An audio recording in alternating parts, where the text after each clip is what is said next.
Hey, it's Kofi, and I wanted to talk to you guys a bit about going out as an autistic person. Going out meaning going out to a dinner party with your friends, or going to maybe a house party or any other kind of party.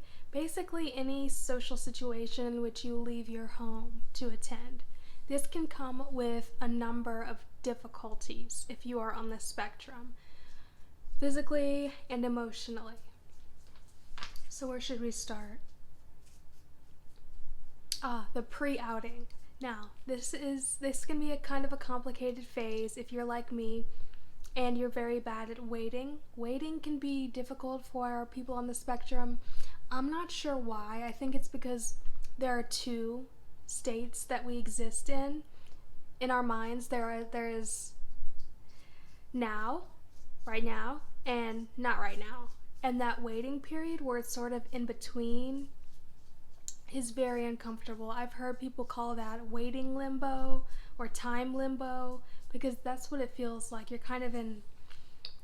in a purgatory for the event that's upcoming, and what happens during that period is you don't want to do anything. All you want to do is the event, basically, or not do the event. You're like, if you're anxious, you may say, oh, should I cancel, the time leading up to the event. It can be very difficult because you can get a lot of social anxiety waiting for that social event to come, and you can wonder if you're being prepared correctly. But what you really need to be doing during this time is a lot of self-care. If you are able to do this, don't do anything before the event.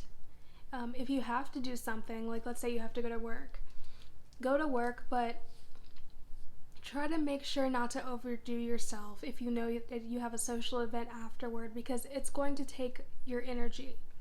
You need energy to socialize. During this waiting period, you want to take care of yourself physically and emotionally. Emotionally is a bit more difficult. Like I said, the anxiety. If you have anxiety medication, make sure you've been taking those meds on time. If you have any other over-the-counter anxiety aids, I've been seeing more and more of those lately as the talk about anxiety has been growing. Some of my favorites are GABA, G-A-B-A supplements, L-theanine, L-T-H-E-A-N-I-N-E, and what else? There are some anti-anxiety teas you can drink. Just try to ground yourself. Just try to really take it easy if you can. But also, don't put pressure on yourself. You don't have to always be worrying about what this social event is going to be like. And sometimes, when I first started going out as like a young teen, I would say, was the first time I went to my own social event and blah blah blah, that my parents didn't attend. So you need to, during this time, really take care of your emotional needs, because you may have a lot of anxiety during this time. And something that has helped me a lot when leading up to a social event is to try very hard not to imagine exactly what it will be like. Because with me, a lot of times it is that I want to know exactly how the social situation is going to go, because I love plans, I love predictability, and creating a social event that you're comfortable with and that you're familiar with can be very good for you as an autistic individual. So many of us crave predictability because not knowing what's going to happen is scary. In short, it's scary going out with people, especially if they're new people. Not knowing exactly what's going to happen. You don't know if someone's going to hurt your feelings, or I don't know, anything could happen, and that's a scary thought. During this pre-outing phase, you should really take care of your sensory issues. This is where the physical comfort comes in, because you want to take care of your emotional, but also they seem so tied in with our physical sensory issues as well. If you have a large sensory issue with sound, or with light or touch. You want to make sure that, say it's dark or quiet, or that you're comfortable while you're getting ready or while you're waiting. This could mean wearing comfortable clothes. Maybe you want to take a shower earlier on before the event so that you have time to relax between your shower and the event, because sometimes I get really tired after I shower. It can be kind of exhausting, to be honest. But I still do it because I love the smells of my soap and I want to be clean. But it's a lot easier if you take care of your physical issues, like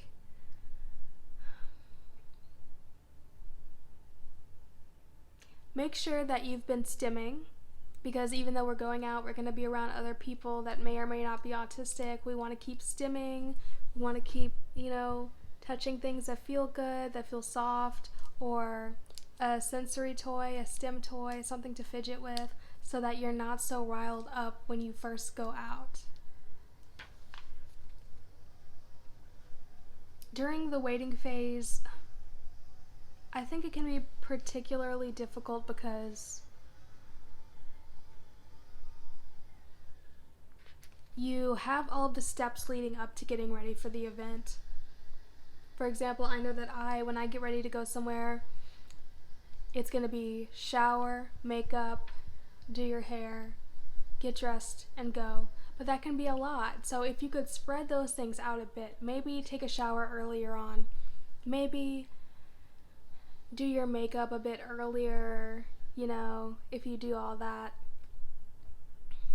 Or sometimes it helps me to be in the clothes that I'm going to be in at the outing beforehand, because it just makes me feel more grounded at the event. Like changing locations and changing clothes and changing your appearance can be a lot all in this span of time.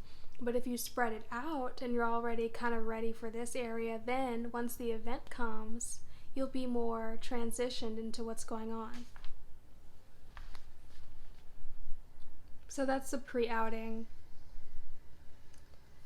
And one other aspect of the pre-outing would be to pack your bag. So if you're a person who carries a purse or a backpack, then you've got to figure out what you're going to put in it. So here's what you want to put in it. All right. Hold on, Mr. Ribbits. All right, here's my purse. This is a big purse. You may be taking a small purse if you're going somewhere that requires a lot of walking, because you don't want to be carrying a big old bag everywhere you go, carrying your stuff. So here's a what's in my purse segment. I have a charger. Don't leave your phone either. Take your phone with you. Sunglasses. I have some special, even darker sunglasses. The other ones are more just for fashion, but these are for bright sunny days especially. They're extremely dark and they help me because it's just so bright outside. Looking at the sun is even a lot. Even this light that I'm using right now is a lot. Hand sanitizer. COVID still exists. It's still out there, guys. Lotion. That can be sensory, because if you're if you're autistic, if you're on the spectrum, and if you have issues with being ashy, like I have a lot of melanin, so I get ashy, like right here in the creases of your fingers. That is a huge sensory, that can cause a sensory meltdown for me. The feeling of being ashy is so uncomfortable. Earplugs. I have these little foam earplugs. They're the most noise canceling that I could find, which is, I believe, 36 decibels. Not I believe, I know, it's 36. I think I found some one time that were 40 and that was amazing, or 38. It might only go up to 38.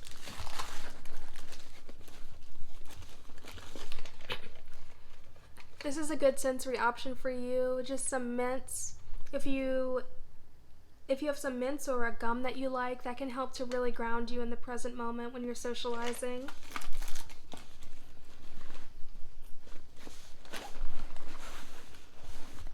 I have a teeny tiny umbrella because I always want to stay prepared. It rains a lot in my city.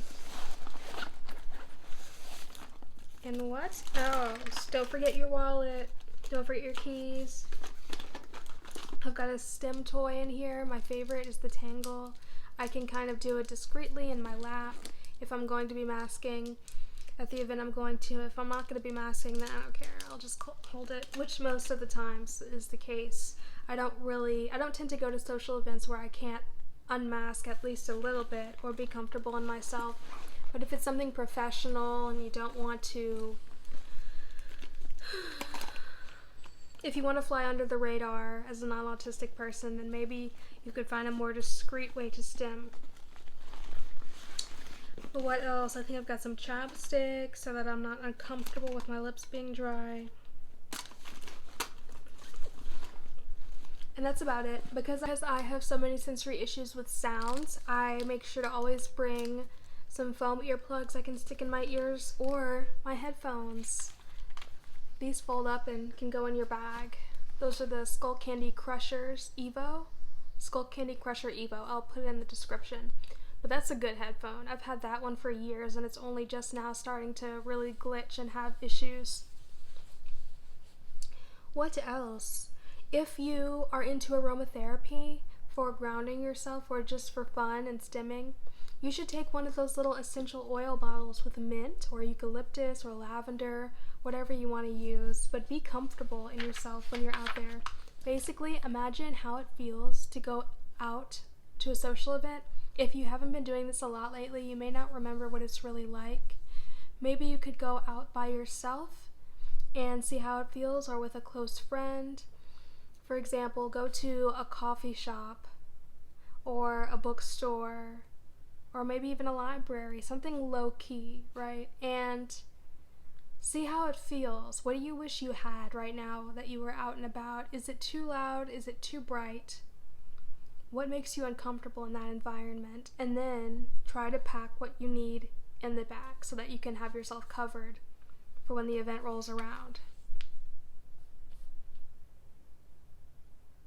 Those are all things to consider in the pre-outing and in packing your bag. So,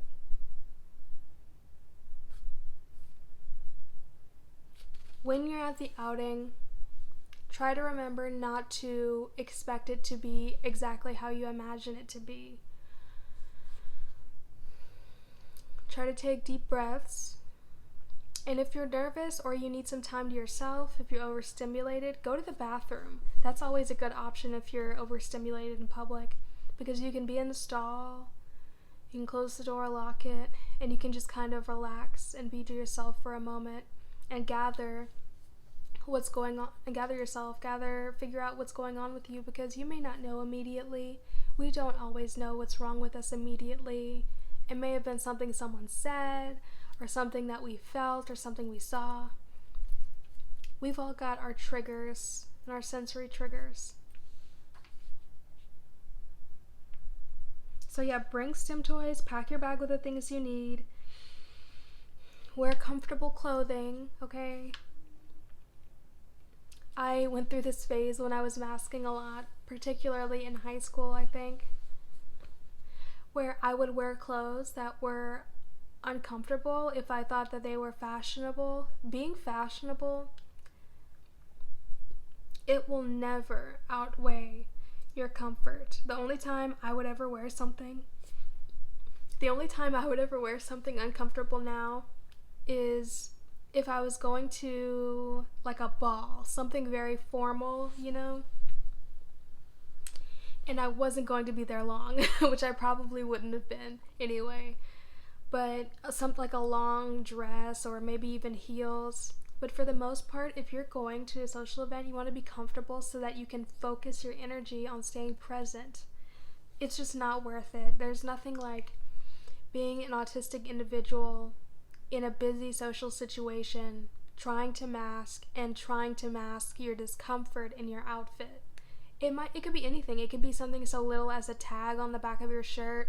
A lot of us hate those. It can be, I don't know, but just be comfortable.